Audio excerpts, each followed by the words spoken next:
Assalamualaikum warahmatullahi wabarakatuh. Perkenalkan, nama saya Rianto dari Prodi D4 Teknik Multimedia dan Jaringan. Kali ini saya akan menjelaskan tentang manajemen proyek. Oke, langsung saja, apa itu manajemen proyek? Manajemen proyek bisa didefinisikan sebagai ilmu dan seni yang berkaitan dengan memimpin, dan mengkoordinir sumber daya yang terdiri dari manusia dan material dengan menggunakan teknik pengelolaan modern untuk mencapai sasaran yang telah ditentukan, yaitu lingkup mutu, jadwal, dan biaya, serta memenuhi keinginan para stakeholder. Pada prinsipnya, manajemen proyek adalah penerapan pengetahuan keterampilan, yaitu tools and technique, pada aktivitas proyek agar persyaratan dan kebutuhan proyek terpenuhi. Proses-proses manajemen proyek dikelompokkan dalam 5 kelompok, yaitu yang pertama, proses inisiasi, kemudian proses perencanaan, kemudian proses pelaksanaan, kemudian proses pengontrolan, dan yang terakhir adalah proses penutupan. Kemudian kerangka kerja atau framework manajemen proyek adalah sebagai berikut, yaitu yang pertama, stakeholder yang memiliki proyek.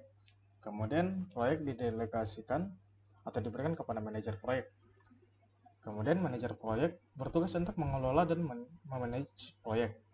Kemudian pengelolaan proyek meliputi scope manajemen, quality management, time management, cost management, human resource management, communication management, risk management, procurement management, dan diintegrasikan melalui project integration management.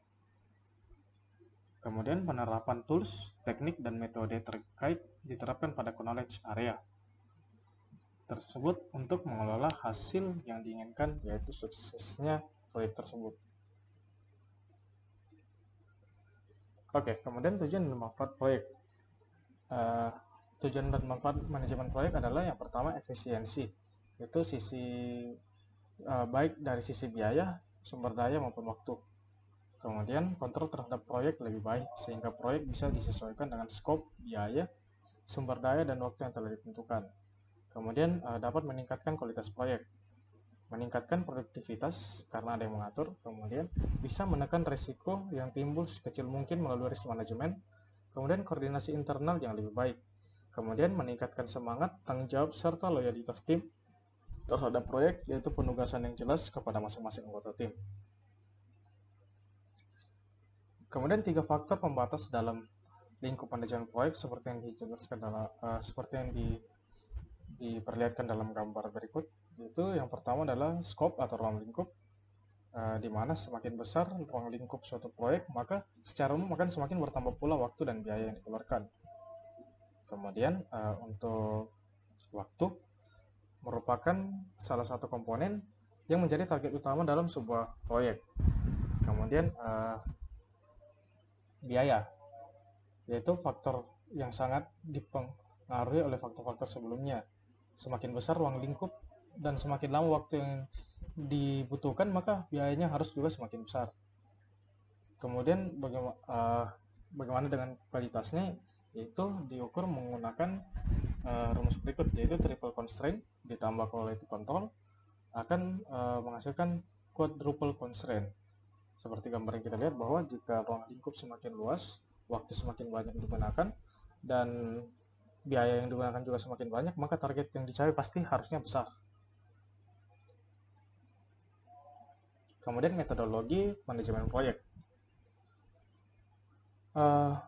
Beberapa pendekatan yang digunakan untuk memanage aktivitas proyek antara lain, yang pertama adalah pendekatan tradisional, kemudian rational unified process, kemudian temporary organization sequence concept, keempat adalah critical chain, kemudian extreme project management dan event chain methodology, dan yang terakhir adalah process based management.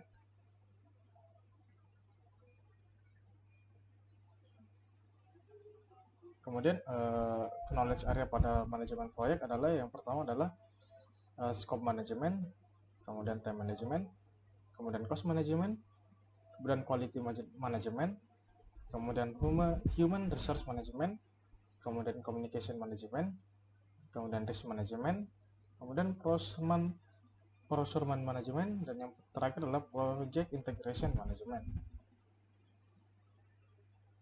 Kemudian teknik dan metode manajemen biasa digunakan dengan cara berikut. Yang pertama adalah Port chart, kemudian Gantt chart, kemudian event chain diagram, kemudian run chart, kemudian project cycle optimization, dan lain-lain. Kemudian asosiasi dan profesi manajemen proyek. Asosiasi atau manajemen proyek diantaranya adalah yang pertama The Project Management Institute, yaitu PMI, kemudian The American Academy of Project Management atau yang disingkat dengan AAPM, kemudian The Agile Project Leadership Network yang disingkat APLN, kemudian The International Project Management Association. Kemudian untuk standarisasi internasional manajemen proyek digunakan standarisasi berikut, yaitu yang pertama A Guide to the Project Management Body Knowledge atau Guide untuk PMBOK. Kemudian The Standard Program Management. Kemudian CPM, The International Association of Project and Program Manager. Kemudian IPMA, yang level sertifikasinya ada 4, yaitu IPMA A, IPMA B, IPMA C, dan IPMA D. Kemudian PMP atau Project Management Professional. Ya, sekian dari saya. Lebih dan kurang mohon maaf. Assalamualaikum warahmatullahi wabarakatuh.